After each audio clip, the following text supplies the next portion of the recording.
Autre bonne nouvelle, le Promise va accorder 60% de ses financements aux acteurs des chaînes de valeur liées au PSE. Cette promesse du coordonnateur national lors de l'atelier sur les chaînes de valeur vise à installer définitivement la microfinance islamique au Sénégal et réduire le taux d'exclusion financière des jeunes et des femmes. Pour y parvenir, le Promise peut compter sur le soutien de la BID et des collectivités territoriales. Fatou Diouf. Les chaînes de valeur, un moteur de croissance socio-économique. Ainsi, cette filière ciblée par une étude menée en 2020 montre les opportunités d'emploi qu'elle offre aux jeunes et femmes, surtout du monde rural. C'est les emplois créés et le pouvoir d'achat des populations défavorisées amélioré. Le Promise va accorder plus d'importance aux chaînes de valeur pour l'atteinte des objectifs du PSE. Notre programme accorde une place de choix aux chaînes de valeur, en particulier celles relevant des secteurs prioritaires du PSE. C'est pourquoi, dans notre stratégie d'intervention, nous avons prévu d'accorder 60% de l'enveloppe des financements aux chaînes de valeur.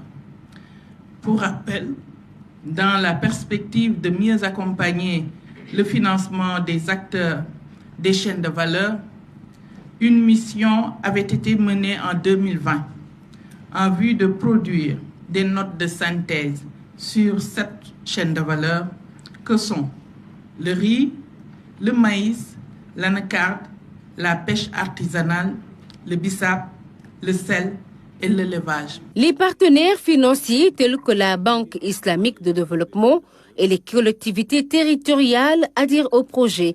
Une synergie d'action s'impose pour une meilleure structuration des chaînes de valeur.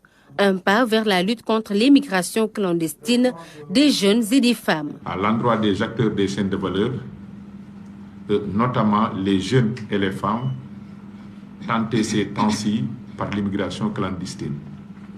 Je voudrais leur dire que l'AMS, à travers ma voix, les encourage et les ouvre ses portes pour les accompagner de manière conséquente sur le plan logique, financier et même foncier.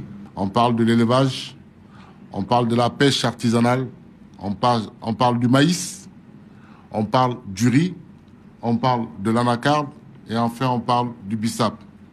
Avec un environnement qui nous est favorable. Quand je dis un environnement qui nous est favorable, nous avons des réserves d'eau, nous avons la disponibilité de terres arables et nous avons aussi des infrastructures de production et encore quelques subventions d'équipement.